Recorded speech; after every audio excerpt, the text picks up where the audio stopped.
Oi, eu sou a professora Nelise e no vídeo de História Geral de hoje nós vamos falar sobre Grécia Antiga.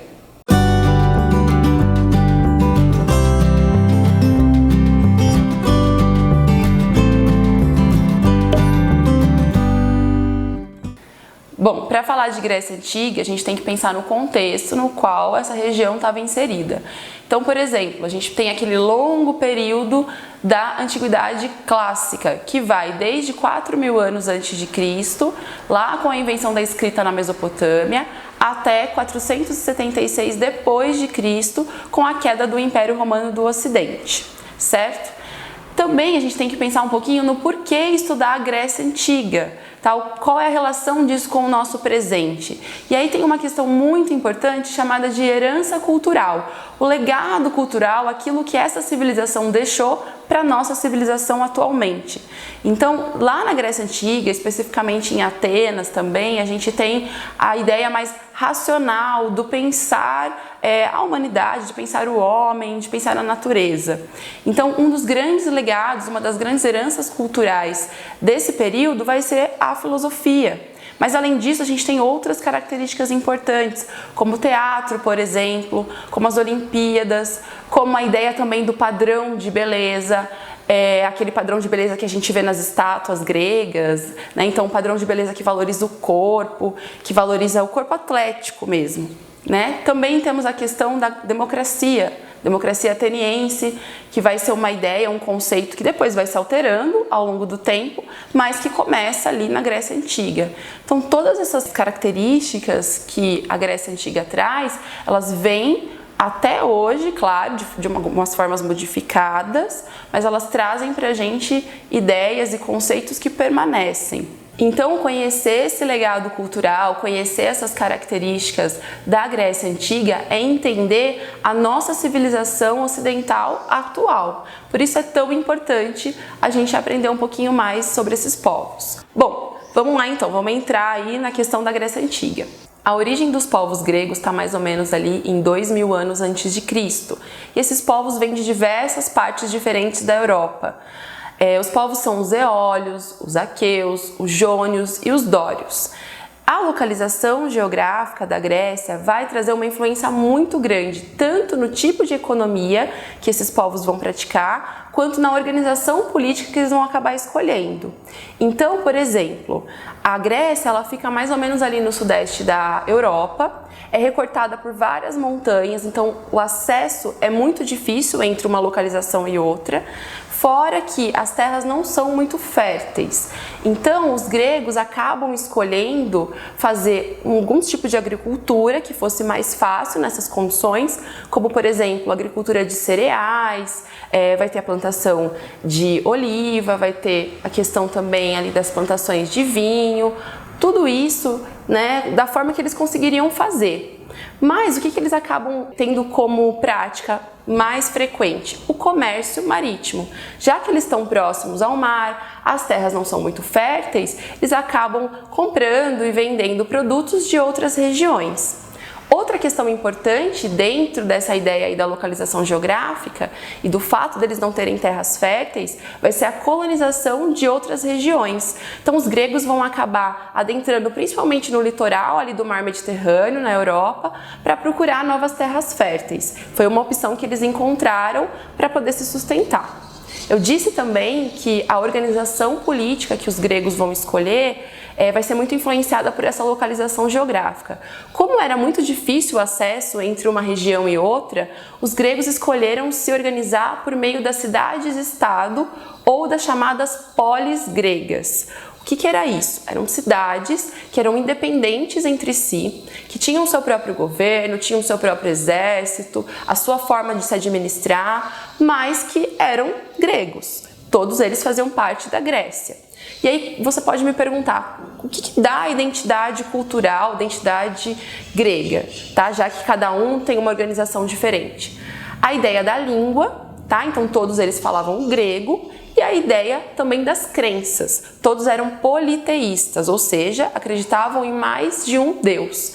Então, mesmo eu sendo de Atenas ou de Esparta, eu me considero grego por falar a mesma língua e por ter a mesma crença. certo? Então nós vamos ter aqui duas grandes cidades-estado, Atenas e Esparta. Tem várias outras, tá? Mas a gente acaba se concentrando e o vestibular vai focar mais nessas duas grandes cidades, certo? Então a gente vai começar a falar de Esparta. A cidade-estado de Esparta tem uma origem já militarista. Os povos que dominaram essa região eram os povos dórios, que já tinham toda uma tradição na luta e na guerra, certo? Então a cidade-estado vai ser formada a partir das invasões e das conquistas desses dórios. Isso vai acabar refletindo até no tipo de organização política que os espartanos vão ter. A organização política que eles escolhem vai ser a oligarquia. O que é isso? É o governo de poucos. Então, apenas os espartanos, essa elite guerreira, essa nobreza, acabava participando da política. Dentro da sociedade espartana, a gente vai ter uma pirâmide da sociedade, ali, uma sociedade bem rígida. Então, dificilmente você conseguia mudar de classe social. Primeiro a gente vai ter os esparciatas ou espartanos, que são a elite guerreira, são os nobres e que dominavam as instituições políticas. Depois nós vamos ter os periecos, que eram homens livres, comerciantes, artesãos e que acabavam tendo o direito da propriedade de terra, mas que não faziam parte da política. E na base da pirâmide, a maioria da população vão ser os ilotas. Ilotas eram os servos do Estado. Eles não tinham direitos políticos, eles serviam ao Estado, então eles tinham que trabalhar, plantar dentro de terras que pertenciam ao Estado e eles não poderiam ser vendidos ou trocados pelos espartanos, só pelo Estado. Então é muito interessante a gente entender até o porquê dessa militarização dos espartanos. Eles precisavam se militarizar, eles precisavam estar fortes para evitar revoltas dos ilotas, já que eles estão em maior quantidade ali na pirâmide social. Então existiam alguns treinamentos, inclusive, em que os espartanos deveriam eliminar os ilotas. Então isso era uma forma de diminuir a população de servos e também de evitar revoltas. Então justifica bastante o fato deles serem bem militarizados, deles estarem ali lutando constantemente. Para se organizar politicamente, os esparciatas eles acabaram montando uma estrutura política de 4 instituições. Claro que em todas elas só participavam os esparciatas, tá? Se lembrem que é uma oligarquia, então essa elite aí no poder. Então são 4 instituições diferentes. A primeira delas é o eforado. São 5 membros dentro do eforado que cuidavam das finanças públicas e eram responsáveis pela ordem interna da cidade-estado de Esparta. A segunda instituição é a diarquia. A diarquia, como já diz o nome, era composta por 2 reis. E esses reis eram os representantes oficiais da cidade-estado junto com os deuses. Então eles ofereciam sacrifícios, eles cuidavam de toda essa parte religiosa da cidade-estado. Durante as guerras, esses 2 reis eles acabavam se tornando chefes do exército. Então eles decidiam a vida e a morte dos cidadãos ali de Esparta. A terceira instituição é a gerúsia. Dentro da gerúsia você tem os membros que eram espartanos maiores de 60 anos, que acabavam exercendo a política externa da polis, vão fazer projetos de leis e que também eram juízes em julgamentos de crimes muito graves, então podia ter até a pena de morte em alguns casos.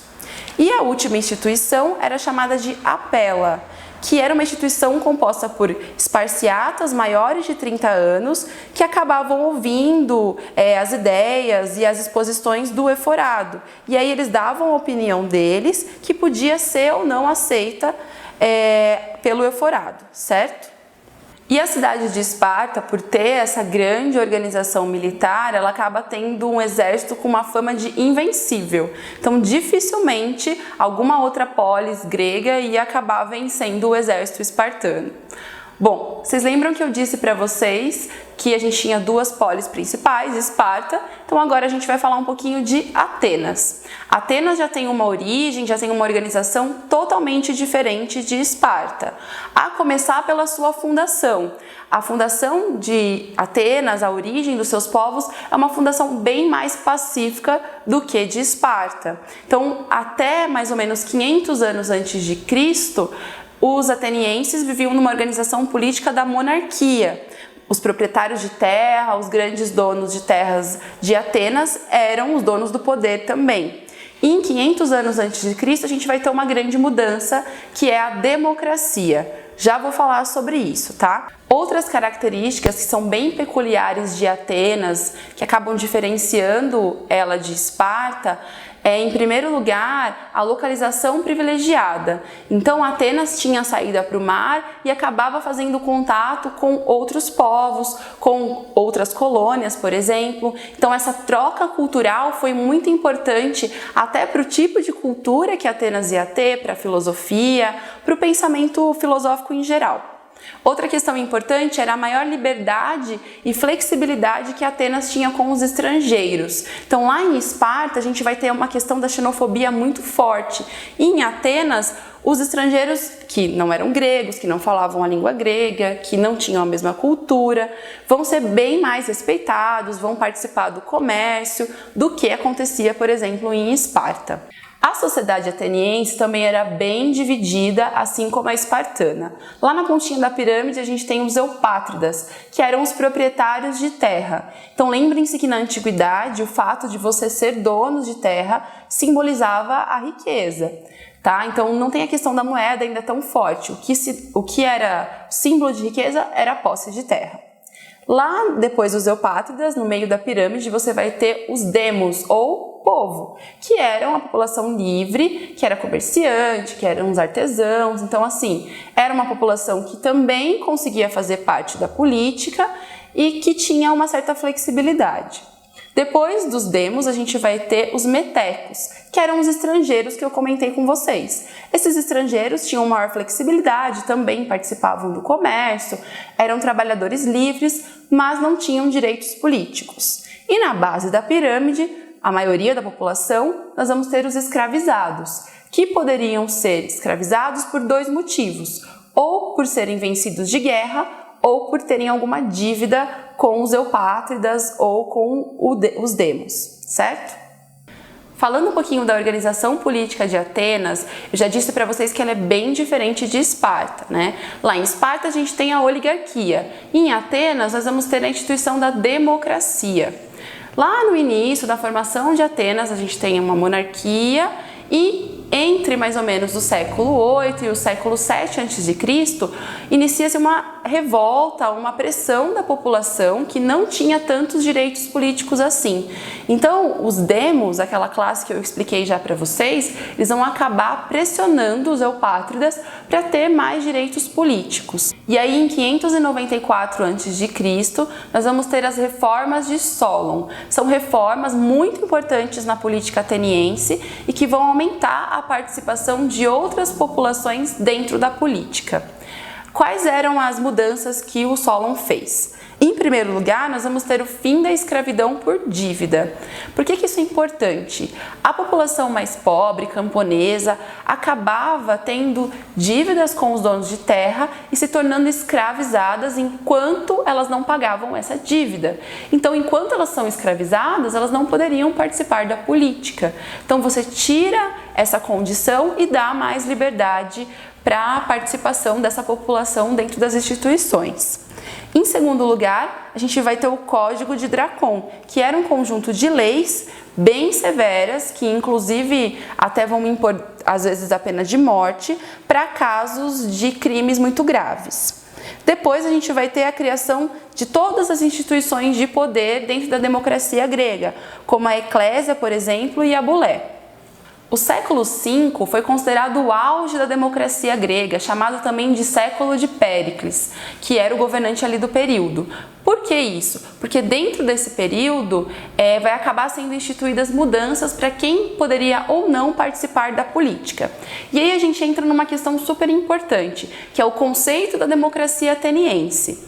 Tá? Em primeiro lugar, a gente tem que entender que quem participava da política na época era considerado cidadão. E quem era o cidadão? De acordo com esse período, o cidadão vai ser o homem maior de 30 anos, filho de pai e mãe ateniense e nascido em Atenas. Então a gente já exclui, por exemplo, os estrangeiros, as mulheres e, obviamente, os escravizados. Então, essa condição de cidadão é bem diferente da condição de cidadão que a gente tem hoje. Por isso que a democracia ateniense é um conceito desse período. A democracia moderna tem outras características. Então, fica bem ligado nisso, porque no vestibular a gente costuma ter questões que pedem para a gente comparar a democracia ateniense da democracia atual. Quem é cidadão hoje? É qualquer um que tem direitos e deveres, como por exemplo educação, saúde e também de seguir as regras e as leis da sociedade. Então é bem diferente do que existia lá em Atenas, certo? E aí o século de Péricles vai causar essas mudanças, vai impor então que o cidadão tem que ter essas condições. Fora isso, quem não é cidadão vai ficar excluído da participação política. Mas qual que é a grande questão aí? Então, por que é uma democracia? Porque independente da sua renda, sendo homem, tendo todas essas condições que eu disse, você poderia ter a sua participação dentro da política, certo? Outra questão importantíssima e que muitas vezes cai no vestibular, no Enem, enfim, é a ideia da mulher nas cidades e estados gregas. Então, em Atenas, por exemplo, a gente vai ter a ideia da mulher sendo criada para ter filhos, para cuidar da casa. Um exemplo bem legal disso é uma música do Chico Buarque chamada Mulheres de Atenas. Nela, o Chico Buarque usa da ironia e faz comentários sobre as mulheres de Atenas para falar da sociedade atual que ele estava vivendo. Então, é bem legal vocês darem uma olhadinha nessa música aí para entender também. Já em Esparta, as mulheres tinham um pouco mais de liberdade. Por quê? Elas eram criadas para ter filhos saudáveis, para serem guerreiros. Então elas conseguiriam, por exemplo, praticar um esporte, ter um pouquinho mais de liberdade para sair de casa. Claro, elas não participavam da política, enfim, não eram consideradas cidadãs, mas já era uma situação um pouquinho diferente de Atenas, beleza? Outro conceito importante é a questão da escravidão em Atenas. A gente tem que pensar que o escravismo na Idade Antiga era bem diferente da Idade Moderna, tá? Pensando também na ideia de que existiam dois tipos de escravidão em Atenas. O primeiro escravo era o escravo mercadoria, aquele vencido de guerra que acabava se tornando um escravizado. E por ser mercadoria, ele podia ser vendido ou podia ser trocado pelos seus donos, pelos seus proprietários. O outro tipo de escravo era o escravo por dívida. Então, esse escravizado, ele ficava um tempo como escravizado. Então, se ele tinha uma dívida com um comerciante ou com um nobre, ele acabava trabalhando até essa dívida ser paga. Essa questão da escravização foi a base da economia na polis grega. Inclusive, existiu até uma justificativa ideológica para a escravidão. Os filósofos da época, eles justificavam com a ideia de que existiam algumas pessoas que eram inferiores a outras e que deveriam trabalhar até para os nobres terem mais tempo para poder participar de outras atividades. Um dos filósofos que defendeu essa ideia foi o Aristóteles, e ele acabou trazendo uma justificativa para isso que eu vou ler para vocês agora. Então, na sua obra Política, ele vai dizer o seguinte: há na espécie humana indivíduos tão inferiores a outros como o corpo o é em relação à alma, ou a fera ao homem. São os homens nos quais o emprego da força física é o melhor que dela se obtém. Partindo dos nossos princípios, tais indivíduos são destinados por natureza à escravidão, porque para eles nada é mais fácil de observar. Então, essa ideia que ele traz é a de que esses homens que eram superiores, que eram da elite, teriam mais tempo de participar, por exemplo, da política, do exército, até de pensar nas questões filosóficas se outros homens trabalhassem como escravizados. Então, essa justificativa ideológica vai acabar desvalorizando o trabalho manual e valorizando o trabalho intelectual. Isso é uma questão que vem, inclusive, até hoje. Então é legal para a gente pensar um pouquinho nessas permanências. Inclusive, vocês podem utilizar isso, de repente, numa justificativa de uma redação. Então, assim, é uma ideia que acaba permanecendo. Bom, além dessa ideia das cidades-estado, vão ter outros acontecimentos importantes nesse período da Grécia Antiga, que são as guerras. Então, são duas guerras importantes desse período que a gente vai ver. A primeira delas são as guerras médicas. São várias guerras diferentes. E por que tem esse nome médicas? Porque os gregos chamavam os persas de medos, que são os povos que vão guerrear contra eles. Então, guerras médicas são as guerras entre gregos e persas. Os persas, nesse período, eram povos que estavam se expandindo ao longo da Europa, ao longo do Oriente, e vão encontrar com os gregos nesse sentido.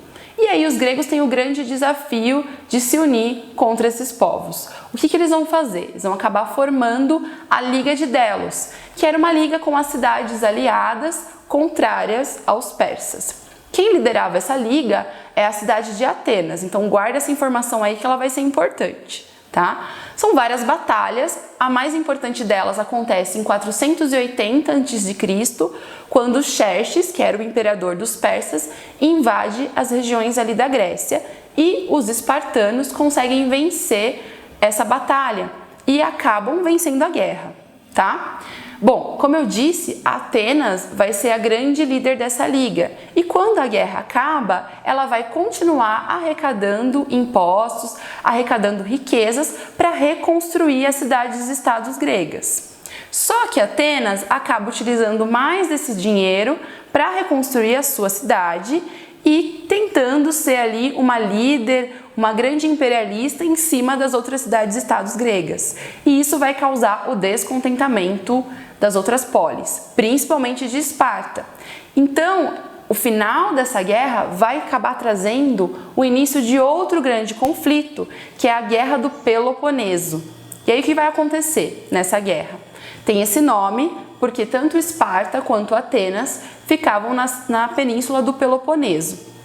E aí Esparta, descontente com essa história de Atenas querer dominar as outras cidades, vai acabar formando a sua liga com as suas cidades aliadas, a chamada Liga do Peloponeso. E aí as duas grandes polis vão entrar em confronto, certo? Bom, Esparta, obviamente, tem um grande exército invencível, como a gente já falou aqui, e vai acabar ganhando a Guerra do Peloponeso. Só que a gente tem um problema, tá? São duas guerras muito grandes, muito fortes em sequência. E aí as cidades gregas acabam saindo bem enfraquecidas desse conflito, o que vai favorecer a invasão de outros povos, que são os macedônios. Gente, nessa época, as invasões, as expansões de territórios eram muito comuns. Então a gente vai estar sempre falando aqui de outros povos que vão aparecendo, então não estranhem, tá? Os povos macedônios, eles vão acabar invadindo a Grécia Antiga, e aí o Felipe II, que era o rei da Macedônia, vai dominar a Grécia, e o filho dele, o Alexandre o Grande, vai ser o grande imperador e que vai acabar dominando esse território. Então, em 338 a.C., o Alexandre o Grande toma o poder e ele tem uma característica muito importante, que é a ideia de difundir, de misturar as culturas, tanto da Macedônia quanto a cultura grega.